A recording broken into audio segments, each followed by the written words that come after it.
भक्तन निंदा अति बुरी भूल करे जिन कोय, किए सुकृत बहु जन्म के छिन में दारे कोय। पर निंदा की किए ते नहीं आवत नहीं कछुआत, मूर्ख पर्वत पाप को ले चल अपने साथ।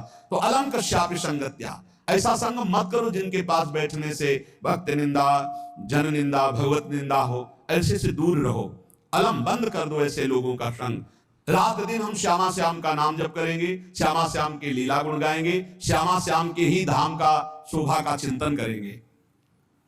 जब तुम अपना जीवन श्यामा श्याम के चरणों में न्यौछावर कर दोगे तो पूरा भार श्यामा श्याम ले लेंगे और तुम्हारे हृदय में मस्ती आ जाएगी। जो ऐसा निश्चयी होता है, दृढ़ निश्चयी, उसके अंदर दृढ़ विश्वास, तो उसके हर समय भगवान की स्फूर्ति होती रहती है। भारी प्रतिकूलता में भी भगवान का सानिध्य अनुभव होता है। वो अनुकूलता में तो भगवान के दुलार को देखता है, लेकिन प्रतिकूलता में भगवान की विशेष कृपा को देखता है।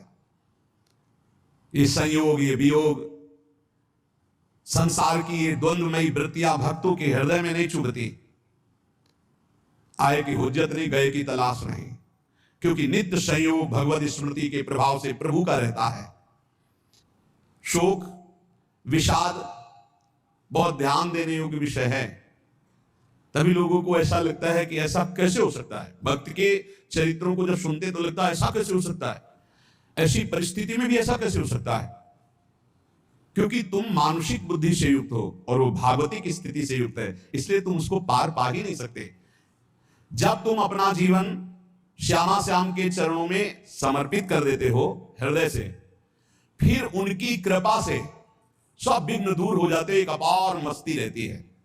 नहीं तो शोक, विषाद, दुख, क्लेश, कष्ट, संताप, भय, उद्वेग, ये सदैव सताते रहते हैं। इसी से डिप्रेशन होता है।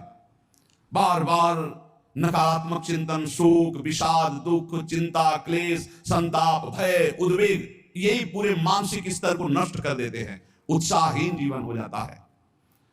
जब तुम श्यामा श्याम को समर्पित हो जाते हो तो ये सब प्रवेश भी नहीं करते, एक अपार मस्ती बनी रहती है। अब क्या होगा?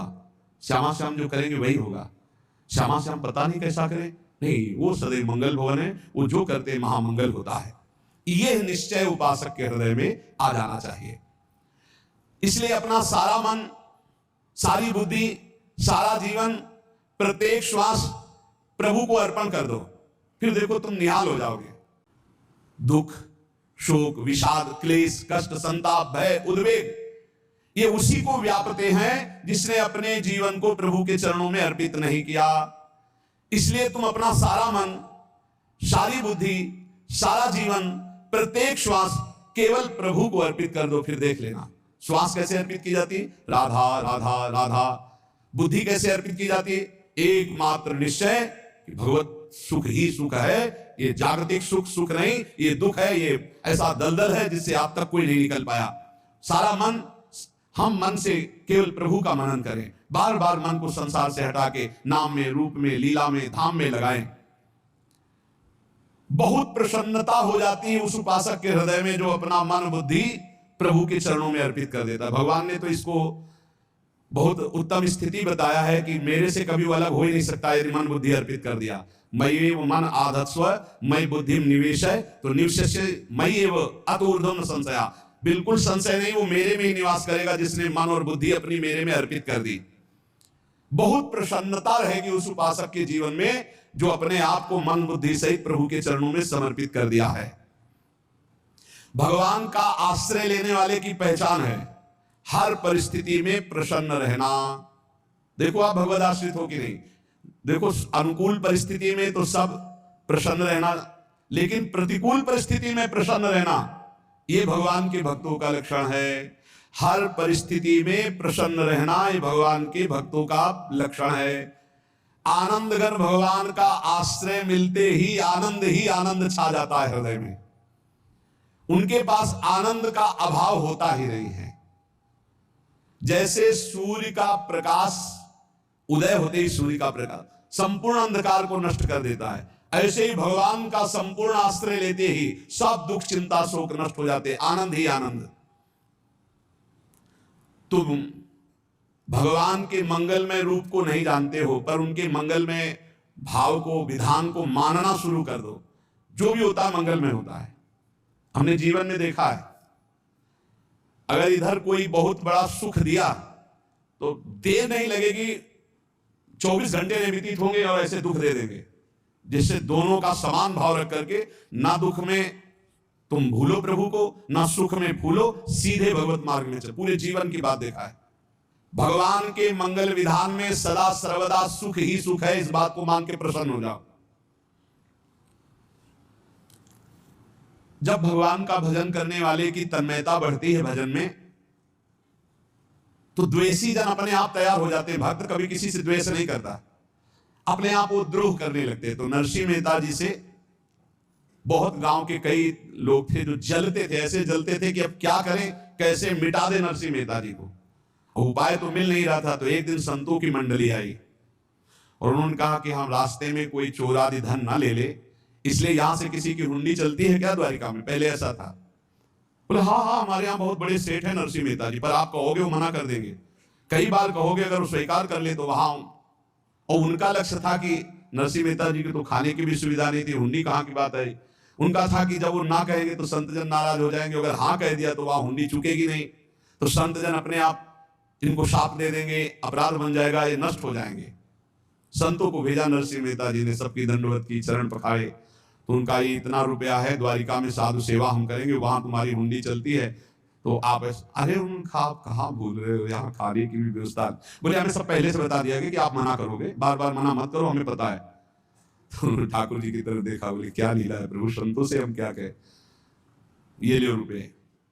उस समय स्वर्ण की मोहरें चलती थी, बेच के बाजार से खूब उन संतों को पवाया, उन्हीं संतों की सेवा की। और उनका अपने सेठ का नाम तो बताओ जहां हमें जाके हुंडी मिलेगी। सेठ सावल सा सेठ। संत जन गए वहां, पूछा कि नरसिंह मेहता जी का जिन सेठ से परिचय, उनका नाम सावल सा सेठ, उनकी गद्दी कहां है? तो जो कुछ भक्त थे वो द्वारिकाधीश की तरफ संकेत करते कि वही हैं। बोले नहीं नहीं, वो सेठ है, उनकी गद्दी चलती। पूरी बाजार में कहीं कोई। अब संत जन एकांत में होकर के बहुत विचलित हुए, क्या हमारे साथ धोखा हुआ? नरसिंह मेहता जैसा संत क्या धोखेबाज हो सकता है? देखो संशय तो बहुत विचित्र होता है, बड़े बड़ों को संशय हो जाता है। जब भगवती सती जी को संशय हो गया, राम जी को हे खगेन्द्र हे मधुकर श्रेणी ऐसा पूछते हुए कि सच्चिदानंद कैसे हो सकते, तो किसी को हो सकता है, क्योंकि वो बुद्धि की अधिष्ठात्री देवी है। जो ही उनके मन में ऐसा आया कि क्या हमारे साथ धोखा हो रहा है, इतने में ही देखा जय हो सावल सा सेठ की। होगा सावल सा सेठ, तो देखा बढ़िया मुनीम जी उनके साथ, सेठ बस्ता लिए हुए मुनीम जी, सरकार इधर से चलो। तो उनका सावल सा सेठ आपका नाम है? संतों ने कहा। बोले हाँ। बोले नरसिंह जी, हाँ। बोले आपकी हुंडी आ गई है। हुंडी एक कागज में लिखा कि ये हमारे सेठ जी को दे देना। वैसे लोग मुझे माखन चोर कहते, कोई कुछ कहता, लेकिन आपने सेठ बना दिया। जब आपने सेठ बना ही दिया तो आप कभी परवाह मत करना तुम। और ये सेवक आपकी सेवा में सदैव तत्पर है। भगवान ने ऐसा लिखा। जो भगवत आश्रित है, एक बार ये चलता रहता है, जो संत जन होते हैं उनके विरोधी अपने आप बन जाते हैं, किसी से कोई मतलब नहीं, अपने आप विरोधी बन जाते हैं। कबीरदास जी का पूरी काशी में यश था। भजन करने वाले महापुरुषों का यश बढ़ता है जब, तो जो भजनहीन होते हैं उनके हृदय में जलन पैदा हो जाती है और उनको विविध प्रकार से फंसाना चाहते हैं, उनको कष्ट देना चाहते हैं। तो कबीरदास जी के यश को धूमिल करने के लिए कुछ ब्राह्मणों ने एक रचना रची, मोड़ मुड़ा के कबीरदास जी के शिष्य बन करके पूरी काशी के सब आश्रमों में निमंत्रण दिया है। कल भंडारा है, संत सेवा है, सबने स्वीकार किया। कबीरदास जी अपनी दिनचर्या करके निकले तो संत मंडली आने लगी। बोले कै बजे सेवा है? साधु सेवा। बोले कौन सी साधु सेवा? बोले कल आपके शिष्य जन निमंत्रण दे के आए, पूरी काशी के सब संतार है। कबीरदास जी ने कहा आप तो एक की भी व्यवस्था नहीं, पूरी काशी के संतार है। अच्छा समझ में आ रहा है, लीला बिहारी तुम लीला करना चाहते हो। गए अपना निकल गए गंगा किनारे, झाऊ के नीचे बैठकर अपना भजन ध्यान में मगन है। 11-12 बजे तो उन्होंने देखा संतों की मंडली काशी तो बहुत। कबीरदास जी ने देखा कि आश्रम की, तो बोले पता नहीं क्या होगा, चलो चलते हैं। तो ऐसे गमछा के वस्त्र करके ऐसे डालकर मुंह ढक करके वहां बड़ी बड़ी पंगत लगी थी। कबीरदास जी सबको पाओ जी पाओ। कबीरदास जी के रूप में स्वयं भगवान पाओ जी। कबीरदास जी ने कहा अच्छा, जब स्वामी परस रहे तो हम भी बैठ के पा ले। तो जब उसी पंगत में एक में बैठ गए अपना कपड़ा ढक करके, और जब मोहरे की दक्षिणा दे रहे थे सब लोग कि वाह कबीरदास जी ने आज तो साधु से सबको। जब कबीरदास जी के सामने आए तो ऐसे मुंह ढके, बोले देखो जो मेरा होता है उसे मुंह छुपाना नहीं पड़ता, मुंह ढकना नहीं पड़ता, लो दक्षिणा, तुम भी दक्षिणा लो। कबीरदास जी को कबीरदास जी दक्षिणा दे रहे, वो कबीरदास जी है भगवान और ये पाले वाले कबीरदास जी है भगवान के जन। कभी भगवान अपने अरे जमाने जोर लगा ले, कितना जोर लगाएगा, भक्त और भगवान का झंडा कभी न झुकने पाएगा। बिल्कुल चिंता शोक भय उद्वेग रहित जीवन भगवत आश्रित, तुम भगवान के मंगल विधान में सदा सर्वदा प्रसन्न रहो। अब ये विचार कर लो कि भगवान जो करेंगे तुम्हारा मंगल करेंगे। अब थोड़ा ऐसा बीच में लगता है कि अमंगल हो रहा है क्या, लेकिन पक्का समझो बहुत बड़ा मंगल उनका विधान होता है, बहुत ही उत्तम मंगल होता है भगवान के शरणागत का। भगवान हमारे विचारों वाले नहीं है, हमारे विचार प्राकृतिक है, भगवान के विचार चिदानंदमय है। वो अपने विचार से हमारा मंगल करते हो, हम अपने विचार से मंगल चाहते हैं। भगवान के विचार से मंगल ही हमारा होगा, इसलिए कभी हमको चिंता शोक भय नहीं करना चाहिए। भगवान की ओर से कभी तुम्हारे लिए ऐसा विधान नहीं होगा कि तुम दुखी हो जाओ, बस तुम्हारी सोच हो सकती है, उसका परिणाम बहुत मंगल होगा। जगत की ओर से निराश हो जाओ, किसी से आशा मत रखो, फिर आप देखो आपका जीवन कैसा आनंद में व्यतीत होता है। ये जो जगत की आशा है यही दुख प्रदान करती है। सच्ची जगत की आशा ही दुख प्रदान करती है। अगर जगत से कोई संबंध न रखा जाए और भगवत भाव में रहकर तो बहुत अच्छा जीवन चलेगा। अपने कर्तव्य का पालन करो, परिवार को भगवत स्वरूप मानकर पोषण करो, किसी से कोई संबंध मत रखो, कोई आशा मत रखो। यही अध्यात्म सिखाता है। अपने आप भगवत स्वरूप, सबका व्यवहार मंगलमय और आपका जीवन मंगलमय। अपने घर में ऐसे रहो जैसे किसी अतिथि के घर में रहा जाता है। चलना है, यहां से जाना है। कौन रहता है अपने घर में अतिथि की भांति? भगवान का भक्त। जाना है यहां से, अपनी प्रिया प्रीतम के पास जाना। ये हमारा घर नहीं है, यहां तो हम समय व्यतीत कर रहे हैं, अपनी आयु व्यतीत कर रहे हैं भगवत आराधना करते हुए। हमें जाना है प्रिया प्रीतम के पास। वास्तविक घर भगवान का धाम है हमारा, वास्तविक घर वाले प्रभु हैं हमारे। जो नित्य सच्चिदानंद भगवान के चरणों में अपने चित्त को समर्पित करता रहता है, उसको यह अनुभव होने लगता है कि बड़ी कृपा है हमारे ऊपर भगवान की, बड़ी कृपा है हमारे ऊपर। सर्वसमर्थ परम सुहृद भगवान ऐसे भक्त के ऊपर हर समय वरद हस्त रखे रहते। ये केवल प्रवचन नहीं, सच्ची बात मानिए। ऐसे भगवान का वरद हस्त हर समय रहता है। जब भगवान की छत्र छाया में भक्त अपने को देखता है तो आसपास घोर विपत्तियों का भी समुदाय हो तो भी वो आनंद में मगन रहता है। हर हालत में आनंदित रहना ये भक्त का स्वभाव है। भगवान ऐसे भक्तों को प्यार करते हैं जैसे कछुआ अपने अंडे को बाहर रख आवे और रात दिन उसका चिंतन करे। जब भक्त भगवान को समर्पित होता है तो भगवान रात दिन उसकी ऐसे चिंतन सुरक्षा करते हैं। अभय ये देवी संपदा का पहला गुण है। ये भगवान के शरणागत पर जागृत हो जाता है। वो भयभीत नहीं होता, किसी भी उससे भयभीत नहीं होता। यही डर ही डर हरिवंश हित जिनो भ्रमय गुण सलील पर। इस डर से डरते रहना चाहिए कहीं गुण रूपी पानी में फिसल न जाए, नहीं तो गलती हो सकती है। साधक सावधान रहे। ये अभय दैवी संपदा का सबसे बड़ा गुण है। जो भव भयहारी भगवान की शरण में आ जाता है तो उसके अंदर ये अभय प्रकट हो जाता है। अगर कहीं तुम्हें एकांत में भय लग रहा है, एक आदमी तो एकांतिक में आए थे, वो कह रहे थे कि हमें हर समय भय लगा रहता कि कोई हमारे पीछे है, अंधेरा तो लगता कोई खड़ा है, मैं जीना मुश्किल हो गया, ऐसा भय। देखो ये मन कैसा है, भगवान से विमुख होने पर कैसे डरवाता है। वो कह रहे हैं हर समय मुझे डर लगा रहता है, कोई सामने खड़ा है, कोई पीछे खड़ा है, ऐसा भय लगने लगता है। और जब भगवान की शरण में आ जाते हैं तो ये अभय स्थिति हृदय में जागृत हो जाती है। कोई भी भय आसपास आ ही नहीं सकता, यहां तक कि नरक का भी भय खत्म हो जाता है जो भगवान की शरण में है। महापापी भी पुण्यात्मा महान भक्तों के समान वो उत्तम गति को प्राप्त हो जाता है जो भगवान की शरण में हो जाता है। पर ये जो भोगों का आश्रय लिए हुए हैं, मनमानी आचरण कर रहे हैं, ये कभी उस अभय को जान ही नहीं सकते कि अभय पद है क्या। इनको तो कदम कदम पर शोक, भय और दुख की प्राप्ति होगी। कोई बचा नहीं सकता जो भोगों में लगे हैं, मनमानी आचरण कर रहे हैं। अगर निर्भय होना चाहते हो, परम सुखी होना चाहते हो, तो भगवान के शरणागत हो जाओ। सारे जगत को अभय दान देने वाले भगवान है। भगवान का एक प्रण है, ममपन शरणागत भयहारी।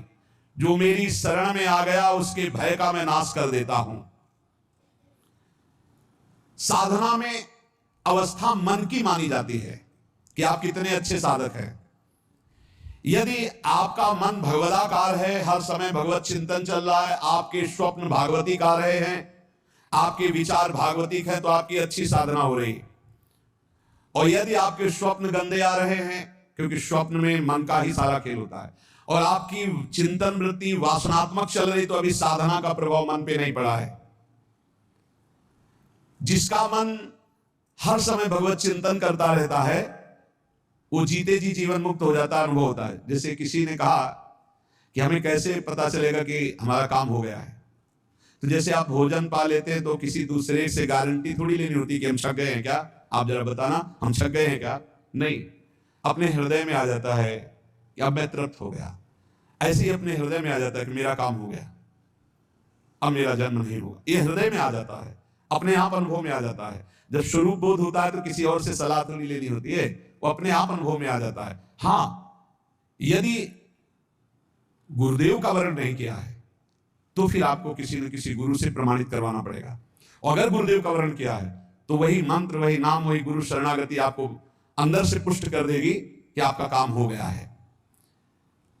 विषय चिंतन करता हुआ मन विषय आसक्ति को प्राप्त होता है। विषय आसक्ति को प्राप्त हुआ मन बार बार जन्म, मरण और नरक को प्राप्त होता है।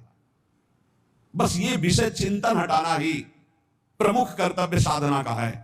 बार बार मन को विषयों से हटा करके प्रभु के नाम में लगाओ, प्रभु के रूप में लगाओ, प्रभु की लीला में लगाओ। जहां भगवान प्रकट होते हैं वहां परमानंद की बाढ़ आती है। पर ये ध्यान रखें, गुलाब का फूल कांटों में खिलता है, उसकी सुगंध लेनी, फूल लेना है तो कांटों से बचाकर। ऐसे ही जब आप भगवत चिंतन के लिए चलेंगे तो आपका चिंतन चुराने के लिए माया विविध नाटक करेगी, कांटे फैलाएगी। कोई तुम्हारी निंदा करेगा, कोई अपमान करेगा, कोई उपहास करेगा, तुम्हारी अव्यवस्था हो सकती है, तुम्हारी परिस्थिति बहुत भयावह हो सकती है। इन परिस्थितियों में भी भगवत चिंतन का तार ना टूटने पावे तो आगे गुलाब का फूल है, जिसे कांटे से बचाकर गुलाब का फूल लेते हैं और भगवत अर्पित करके सौरभ का सुख लेते हैं। ऐसे ही भगवान के प्रेमानंद का अनुभव करने के लिए संसार के कांटों से बचना होगा। और खिलेगा यही फूल संसार में ही, मनुष्य देह में, और योनियों में नहीं। भगवत प्राप्ति स्वर्ग में नहीं होगी, इसी मृत्यु लोक में होगी। पहले मन नहीं लगता भगवत चिंतन में, भगवत चिंतन जबरदस्ती करना पड़ता है। भगवत चिंतन जे भी प्रारंभ करोगे ते भी बहुत बाढ़ आ जाएगी पाप चिंतन की। ध्यान दीजिए, बहुत लोग प्रश्न करते रहते हैं कि हम जब भजन में बैठते हैं तो बहुत गंदी बातें आती है, मन बड़ा चंचल होता है, भाग जाता है। ऐसा प्रारंभ में जब कोई भगवत चिंतन प्रारंभ करता है तो उसका मन विषयों में भागता है, गंदी बातों में भागता है। अब लोग कहते पहले तो हमारा चिंतन बढ़िया होता था, अब चिंतन नहीं होता। तो कोई सिद्ध पुरुष थोड़ी हो गए, तुम्हें जबरदस्ती चिंतन करना होगा। जगत के प्राणी में जहां मन जाए तो इसमें भी भगवान, पदार्थ में मन जाए तो उसमें भी भगवान, जहां जहां मन जाए वहां वहां भगवान देखो, या मन को हटाकर नाम मंत्र में लगाओ। ऐसे भगवत स्मृति जागृत की जाती है, बार बार प्रयास करना होता है। कई लोग ये प्रश्न करते हैं कि हमसे बड़े पाप हो गए तो क्या हमें भगवान की प्राप्ति हो जाएगी। तो यहां कह रहे हैं भगवान किसी के पूर्व जीवन को नहीं देखते हैं, वर्तमान के भजन को देखते हैं। पकड़ो इस बात को। अगर वर्तमान में आज आप सुधर गए हो, नाम जप कर रहे हो, तो आप भक्त हो। ये गीता जी में भगवान ने कहा, अपिचेत सुदुराचारो भजते माम अनन्य भाग साधुरेव समन्तव्या सम्यक व्यवसिता। ऐसा बहुत दुराचारी पहले रहा है, बाद में उसके मन में आ गया कि भगवान के सिवा हमारा कोई कल्याण करने वाला नहीं, हमारा कोई नहीं। तो भगवान कहते हैं मैं उसे साधु ही मानता हूं, उसे साधु बना देता हूं। भगवान किसी के पूर्व जीवन को नहीं देखते, बहुत बढ़िया बात है। कल तक हम क्या करते रहे भगवान नहीं देखते, आज क्या कर रहे हो ये देखते हैं। यदि आज आप भजन में लग गए हो, अच्छे आचरण कर रहे हो, तो आपको भगवत प्राप्ति हो जाएगी। भगवान ये नहीं देखते कि पूर्व में पुण्यात्मा रहा है कि पापात्मा रहा है। भगवान वर्तमान में देखते कि मेरा भजन कर रहा है, बस इसी से कल्याण कर देते हैं। पकड़ो इस बात को, तो कभी प्रश्न नहीं उठेगा कि क्या हमको भी भगवत प्राप्ति हो सकती है क्या। हमारा मन यदि श्री भगवान को चाहने लगे तो श्री भगवान हमारे मन में ही आकर बस जाएंगे। भगवान की रूप माधुरी में मन डूबने लगेगा। यथार्थ सत्य, जो भगवान से थोड़ा भी प्यार करने लगे हैं उनके हृदय में भगवान की उनकी भावना के अनुसार झलक आने लगी है। हृदय में प्रभु के आते ही अनंत जन्मों के संस्कारों का नाश हो जाता है। इसलिए तुम अपने पहले वाले घृणित जीवन को याद भी मत करो और उसको सोचकर जरा निराश भी मत हो। अमावस्या में घोर अंधकार रहता है पर प्रातः काल में अंधकार नष्ट हो जाता है। ऐसे ही नाम का उच्चारण करते ही तुम्हारे जितने पापांधकारों सब नष्ट हो जाएंगे। तुम चाहो कि एक क्षण भी प्रभु को ना भूलो। अब वर्तमान में ऐसी स्थिति बनाओ। जो प्रभु को नहीं भूलने की चाह करता है कि मुझे ऐसी स्थिति प्राप्त हो कि मैं कभी प्रभु को ना भूलूं, तो सच्ची मानो और कोई बात भगवान सुने ना सुने ये बात जल्दी सुन लेते हैं। भजन की मांग करो तो बहुत जल्दी भगवान पूर्ण करते हो। भजन जिसका चलने लगा तो फिर लोकांतर के सारी रिद्धियां सिद्धियां सुख वैभव उसके चरणों में लौटते हैं। जब हम प्रभु से प्रभु का स्मरण न मांगकर भोग मांगते हैं तभी हमारा भजन रुक जाता है, भजन नहीं चल पाता। यदि हम प्रभु से केवल भजन मांगे तो विश्वास करो ब्याज में सब हो जाएगा। मूल भजन तो आपका बचेगा ही, ब्याज में लोकांतर के भोग आपके चरणों में लुटते घूमेंगे। आप भजन करके तो देखो। अरे भिगियाने की जरूरत नहीं, किसी से मांगने की जरूरत नहीं, भजन करके देखो सब ठीक हो जाएगा, सब अपने आप बन जाएगा। हम बहुत बड़ी भूल कर देते हैं कि थोड़ा भजन करके प्रभु से कुछ सांसारिक वस्तुएं स्थितियां परिस्थितियां बदलने की मांग कर लेते हैं, जिससे भजन छूट जाता है। प्रभु की स्मृति इतनी महान है कि जिन्होंने बैर भाव से प्रभु का स्मरण किया उनको भगवान की प्राप्ति हो गई।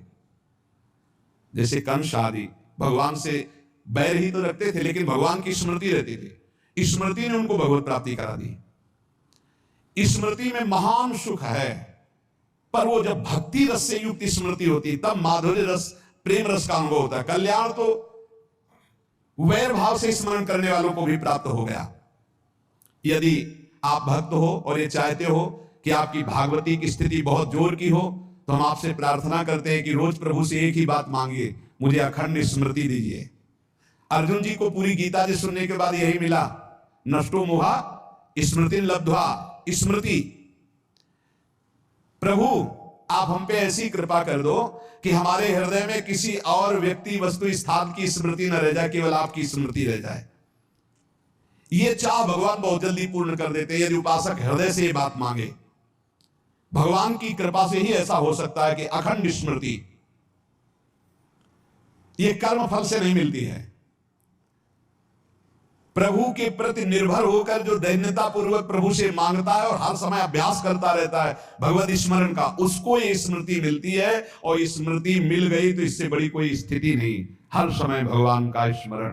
प्रभु से मन प्रतिपल नया नया स्वाद लेकर के आसक्त होता रहता है, नवम नवम। प्रभु कभी बासी नहीं होते। जैसे किसी व्यक्ति को देखो तो देखते देखते मन हट जाएगा कि देख लिया बहुत सुंदर है, ठीक है, लेकिन वो एक दिन मन हट जाएगा। और प्रभु की सुंदरता नवम नवम है, प्रभु के नाम का स्वाद नवम नवम है, प्रभु की लीला का स्वाद नवम नवम है, प्रभु के धाम की शोभा नवम नवम है। जैसे आचार्य महाप्रभु हरिवंश चंद्र जी कहते हैं, नयो नेह नव रंग नयो रस नवल श्याम वृषभान किशोरी नव पीतांबर नवल चूनरी नई नई बूंदन भींजत गोरी नव वृंदावन हरित मनोहर नव चातक बोलत मोर मोरी नव मुरली जो मल्हार नई गति, सब कुछ नया। तो नवम नवम प्रभु प्रतिपल नवम नवम प्रभु का रूप, प्रियाजू का नवम नवम अबहीं और अबहीं और अबहीं और है। तो कहते हैं जब मन निरंतर स्मृति में डूबता है तो जब प्रभु की रूप माधुरी प्रकाशित होती तो ऐसी नवम नवम कि कभी ये नहीं होता कि रूप बासी हो गया, ये वही रूप है जो हमने अभी देखा था, नवम नवम। इसलिए आनंद की उफान आती रहती है उपासक के हृदय में। ऐसी प्रियता ऐसा आनंद बिना भजन के नहीं अनुभव में आएगा। इसलिए तुम विश्वास करो, तुम्हें बहुत सुंदर सुख मिलने वाला है, आगे अपार सुख मिलने वाला है। ये थोड़ा दुख का समय काट लो, जब तक जीवन है ये दुख सुख की लहर आती रहेगी, आप इसको सह जाओ, आगे बहुत आनंद है। विश्वास मान लीजिए, बहुत आनंद है। जो ये विश्वास कर लेता है वो प्रभु के मार्ग में चलकर प्रभु को प्राप्त कर लेता है।